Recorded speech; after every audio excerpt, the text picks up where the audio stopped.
일자리 구하기가 점점 어려워지면서 우리나라도 이제는 내외국인 노동자가 치열한 일자리 경쟁을 벌이는 시대가 됐습니다.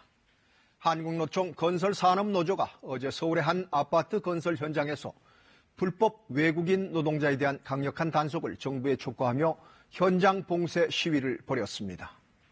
늘어나는 불법 외국인 노동자들 때문에 서민 일용직 노동자들의 생계가 위협받고 있다는 게 그 이유입니다. 통계청과 법무부가 지난달 발표한 자료를 보면 지난해 국내 취업 외국인은 88만 4천 명으로 그중 62%가 월급 200만 원 이상을 받는 것으로 나타났습니다. 외국인 노동자는 최근 6년간 약 30% 늘었습니다. 재외동포 비자를 포함한 외국인 노동자는 104만여 명입니다. 불법 체류자를 포함하면 140만여 명으로 추정됩니다. 국내 취업자가 9년 만에 가장 낮은 수준으로 떨어지며 3년간 실업자 100만 명 시대에 돌입한 것과 대조를 이룹니다. 국내 노동시장이 그만큼 외국인 노동자들로 대체된 셈입니다. 지난해 외국인 노동자들에게 지급한 임금은 14억 달러입니다. 우리 국민이 외국에서 번 임금 수입은 4억 달러에 그쳐 임금 수지 적자는 무려 10억 달러입니다.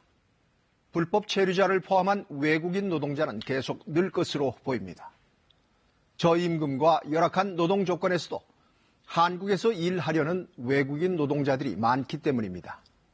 인력시장의 불균형도 주요 원인입니다. 힘들고 어려운 기피 업종이나 중소기업에서는 인력난이 심한데 외국인 노동자가 그 공백을 메우는 겁니다. 성장이 멈추고 경제가 나빠질수록 내 외국인 노동자 간의 일자리 다툼도 심해집니다. 근원적인 노동력 수급 대책이 절실합니다.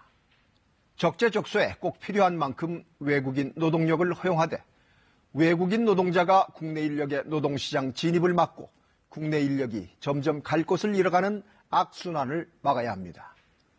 국내 노동력을 쓰는 기업에 대한 장려책 마련도 적극 고려해야 합니다. 노동시장의 해외 개방과 국내 노동력 보호 두 가지 모두 포기할 수 없는 과제인 만큼 국내 기업과 산업의 경쟁력 차원에서 그 답을 찾아야 합니다. 뉴스 해설이었습니다.